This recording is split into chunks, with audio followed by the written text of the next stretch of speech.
If you have a cold and you use CPAP, here are 7 things that you can do to make your life better on CPAP and actually sleep pretty good.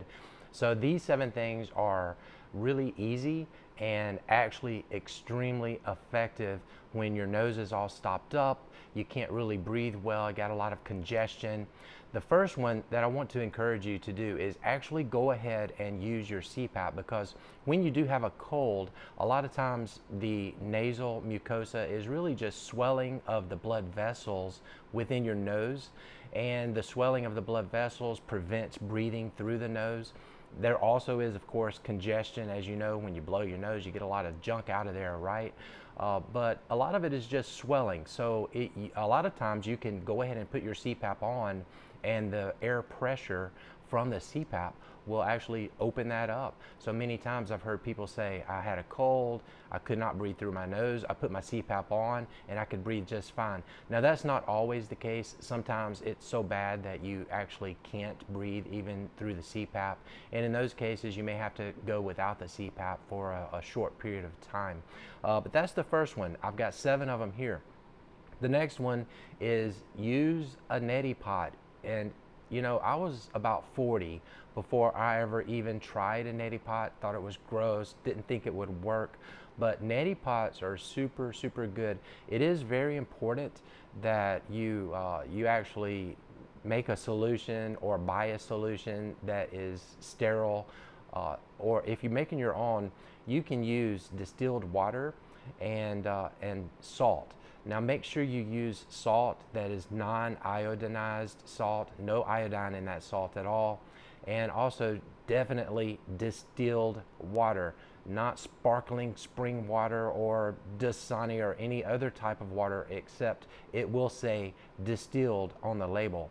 The mixture to get it just right for the amount of salt you want is the same as the amount of salt in your body, which is 0.09%.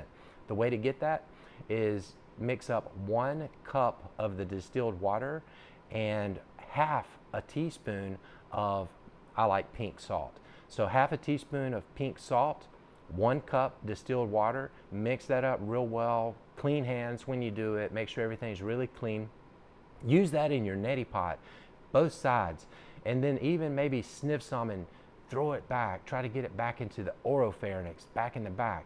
And that is a wonderful solution. It'll give you some free breathing for a couple of hours at least, depending on how bad the cold is. Now I think everyone knows vitamins are super crucial. Vitamin C, vitamin D3, and vitamin zinc are very crucial, so take those. The zinc, when I take the zinc, I have to be sure that I've eaten some food, or else we're talking about some serious nausea. It's very powerful. Zinc is powerful.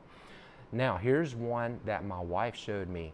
I had a cold. It was terrible, and I didn't really think it would work, but she took a white onion, chopped it up super small, mixed that with some honey. So you just take a small bowl, because you're only going to do maybe a spoonful of it, so enough to get you a good 2-3 spoonfuls maybe into a bowl. Honey, onion, put it in the fridge for maybe half an hour to an hour to really let it sort of mix together, and then take a spoonful of it, and if you're tough enough, only if you're tough enough to do this, a spoonful, chew it up. Don't swallow it right away. Let all of that onion and honey sort of just go up through your sinuses. Wow, you're gonna breathe. You're gonna breathe well for a while. Next is sunshine. Now, if you're in an area where you don't get a whole lot of sunshine, try maybe like a red light. They are wonderful too. But sunshine is so good. And I truly believe that the sunshine is so effective because it does help your body to emit vitamin D3, which also we've talked about is really good. Deep breathing exercises. This is the 6th one. Deep breathing exercises. So just, you know, I know it's kind of hard. It depends on how bad this cold is, but if you can, breathe in as deeply as possible. Hold that breath for 2 seconds and then let the breath out. What you're doing is deep inside of your lungs, you're allowing those airways to open up So obviously, the more the airways can open up deep into your lungs, then the more oxygen you're going to get throughout your body and into all of your systems, your muscles, your heart, everything. So don't overdo it. Probably good to sit down when you're doing the breathing exercises, but with good posture. Sit down, back straight, sit up, deep breath in, hold it.